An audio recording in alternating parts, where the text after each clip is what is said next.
बादब बामुलाहज़ा में मैं फ़ज़ल इमाम मलिक।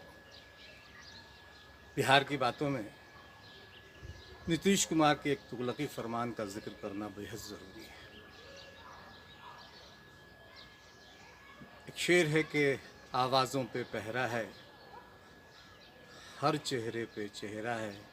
बिहार के नीतीश कुमार सरकार पे ये शेर के लिए शेर निहायत मौजू है, क्योंकि वहाँ लोगों की आवाज़ भी दबाई जाती है और प्रेस की आवाज़ भी दबाई जाती है। कोरोना काल के दौर में सरकार जिस तरह से बिहार में काम कर रही है, नीतीश कुमार जिस तरह से बिहार में काम कर रहे हैं, जाहिर है कि उस पर सवाल उठेंगे। विपक्ष भी उठाएगा, वो मजदूर भी उठाएंगे जिनके पेट भूख से जल रहे होंगे, जिनकी अतड़ियाँ सूख गई होंगी, जो हज़ारों किलोमीटर पैदल चलकर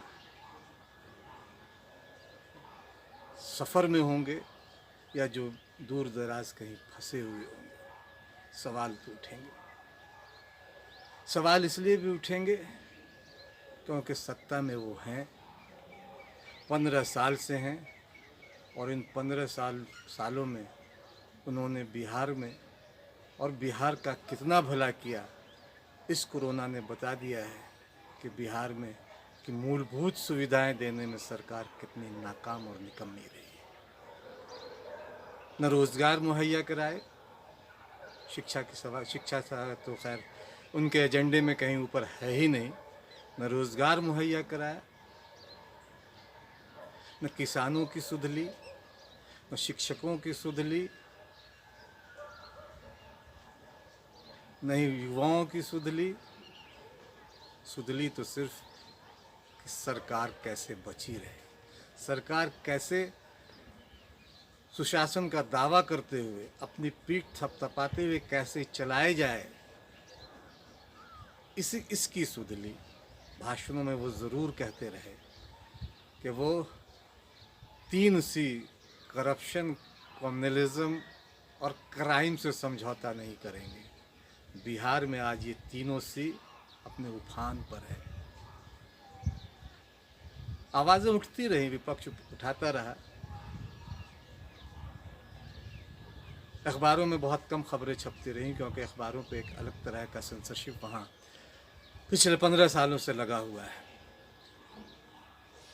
नीतीश कुमार ने पहला काम बिहार में प्रेस को साधने का किया था।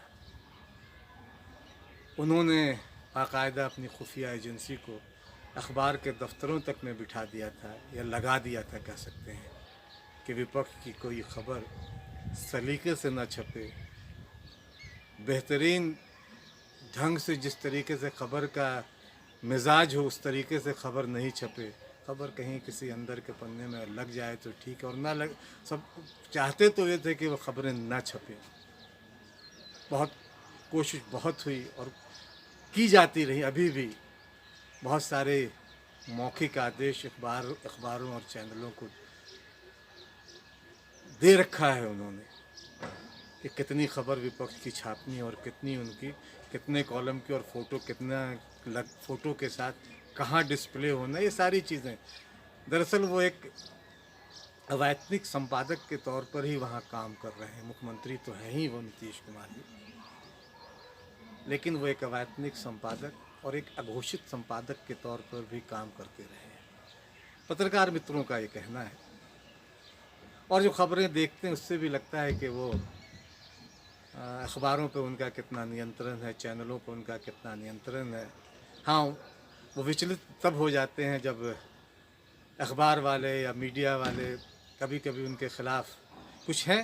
अखबारों में भी कुछ पत्रकार तो होते हैं जो धारा के उलट चलते हैं, तो धारा के उलट चलने वाले पत्रकार कई बार नीतीश कुमार जी का वो सच सामने ला के रख देते हैं, जो सच उनके चेहरे को दागदार बना देता है, उनके सरकार के कामकाज के तरीके पर सवाल उठाता है। वो सच जो उनके 15 साल के सुशासन को कई तरीके से परिभाषित करता है, जहाँ नाकामी है, विफलता है, असमानताएं हैं, बेरोज़गारी है, अशिक्षित लोगों की जमायत है, वो सारी सारी चीज़ें हैं। अब कोरोना में जब मज़दूरों की वापसी हो रही है या किसी तरह बहुत बमुश्किल कराई जा रही है, तो ऐसे में भी संकट मज़दूरों का कम नहीं हुआ, कामगारों का कम नहीं हुआ। कामगारों का तो संकट अभी और भी दूसरी जगहों पे है, जहाँ लोग कामगार फंसे हुए हैं। अगर तेलंगाना के मुख्यमंत्री चंद्रशेखर राव जी की बात पे यकीन करें, उन्होंने बाकायदा बयान दिया है कि रेलवे को उन्होंने 4 करोड़ रुपए मज़दूरों को वापस भेजने के लिए उनके प्रदेशों में दिए, लेकिन उत्तर प्रदेश और बिहार के मुख्यमंत्री ने ये बयान तेलंगाना के मुख्यमंत्री का मज़दूरों को भेजने से मना कर दिया। उनका कहना था कि इन दोनों मुख्यमंत्रियों ने कहा कि हम इन्हें संभाल नहीं पाएंगे। इस बात में कितनी सच्चाई है, ये तीनों मुख्यमंत्री के बीच का मामला है, लेकिन ये बात बाकायदा तेलंगाना के मुख्यमंत्री ने कही है। रेल विभाग पे भी सवाल उठाया और बिहार के मुख्यमंत्री नीतीश कुमार। तो बहुत सारे मजदूर फंसे हुए, इसलिए फंसे हुए कि बिहार की सरकार उन्हें लाना नहीं चाह रही।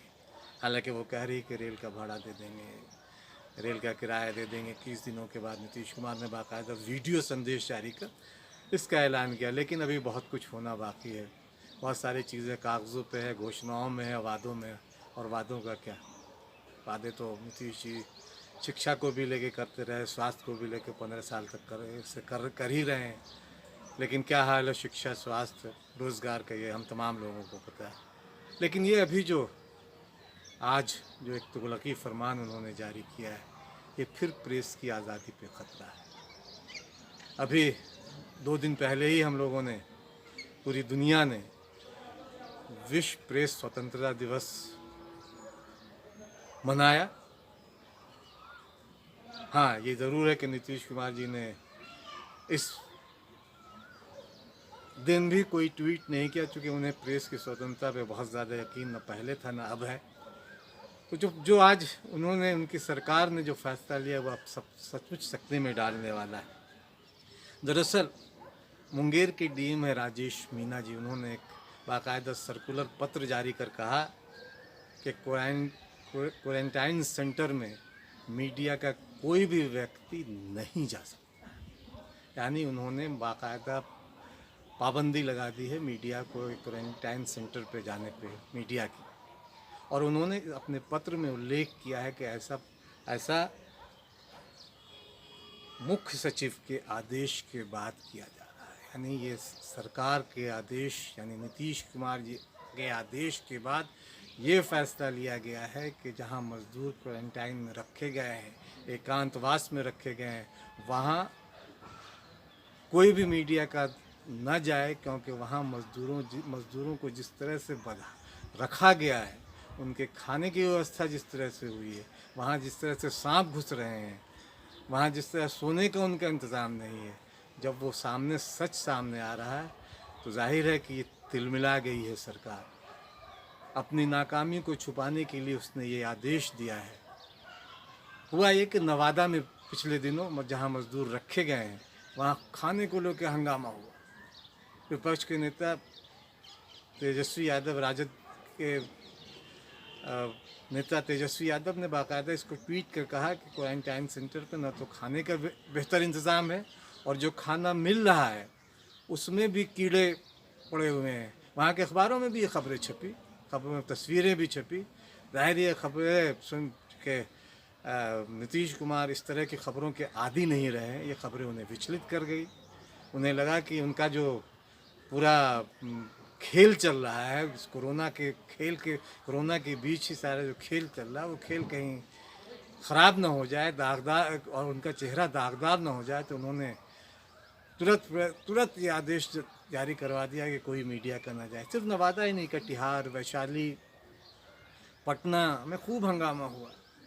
खाने को लेके भी, सोने को लेके भी, रहने को लेके भी, व्यवस्थाओं को लेके। यानी पैसा कहाँ जा रहा है, पैसा कौन खा रहा है, ये जाहिर है कि एक भ्रष्टाचार का बड़ा मामला है।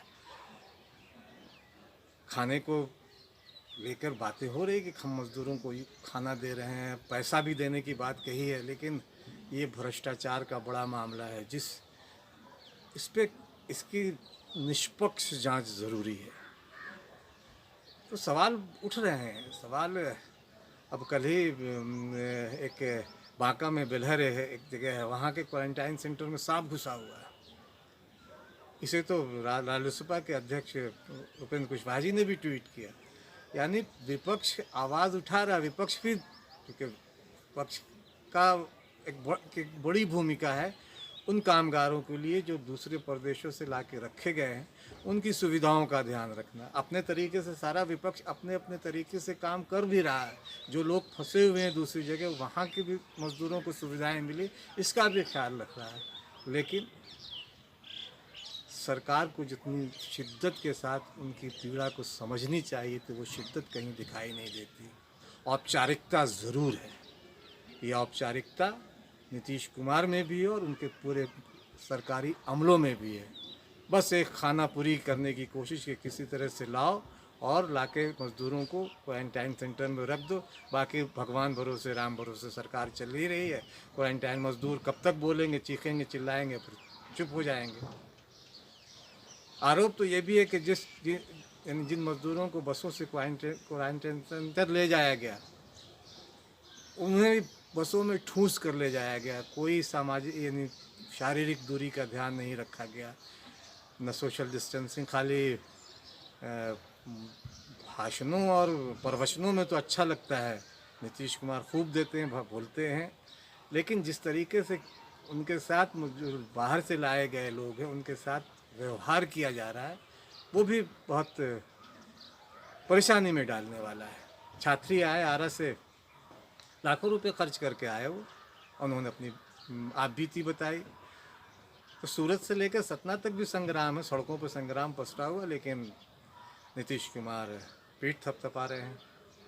थपथपानी चाहिए, बिहार के मुख्यमंत्री हैं, मज़दूरों को घटिया खाना मुहैया करा रहे हैं, उनके क्वारंटाइन सेंटर में सांप घुस रहे हैं, तो उन्हें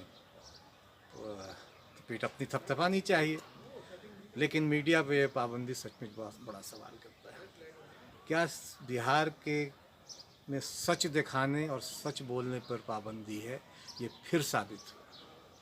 सरकार के इस तुगलकी फरमान ने बहुत सारे सवाल खड़े कर दिए हैं, और सवाल इस पर भी खड़े कर दिए हैं, वो शेर फिर याद आता है कि खींचो न कमानों को, न तलवार निकालो, जब तोप मुकाबिल हो तो अखबार निकालो। लेकिन यहाँ तो अखबार निकालने वाले भी बहुत ज़्यादा उस तरह से शिद्दत से अखबार नहीं निकालते हैं, और सरकार तो चाहती ही नहीं कि अखबार निकले और अखबार में उसका सच सामने आए। सरकार के इस तुगलकी फरमान पर उपेंद्र कुशवाहा ने ट्वीट ज़रूर किया और उन्होंने लिखा है कि ये बहुत दुखद है।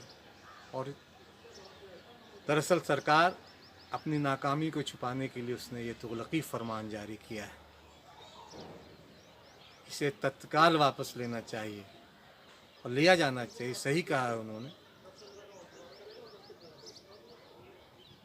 कि ये फरमान बेचैन करने वाला है। क्यों आखिर सच को छुपाने की कोशिश क्यों? अगर आप काम अच्छा कर रहे हैं तो फिर क्यों नहीं इजाज़त देते हैं जाने की? जाहिर है कि आप काम अच्छा नहीं कर रहे हैं, आप मज़दूरों को खाना बेहतर नहीं दे रहे हैं, आप उनकी सुविधाओं का ध्यान नहीं रख रहे हैं। तो आप जब सुविधाओं का ध्यान नहीं रखेंगे, आप जब उन्हें अच्छा खाना नहीं देंगे, जब खाने में कीड़े मिलेंगे, तो जाहिर है कि इन सब को छुपाने के लिए अपना एक तंत्र विकसित करेंगे, और वो तंत्र ये है कि मीडिया पर पाबंदी लगा देंगे। लेकिन ये भी सच है नीतीश कुमार जी कि जो चुप रहेगी ज़ुबान खंजर, लहू पुकारेगा आस्तीन का। आपके इस तुगलकी फरमान पर सवाल उठेंगे और उठाया जाना चाहिए। क्या आप ऐसा नहीं सोच रहे हैं? अगर आपको ये बात ठीक लगी हो तो आप इसे लाइक, सब्सक्राइब और शेयर करें।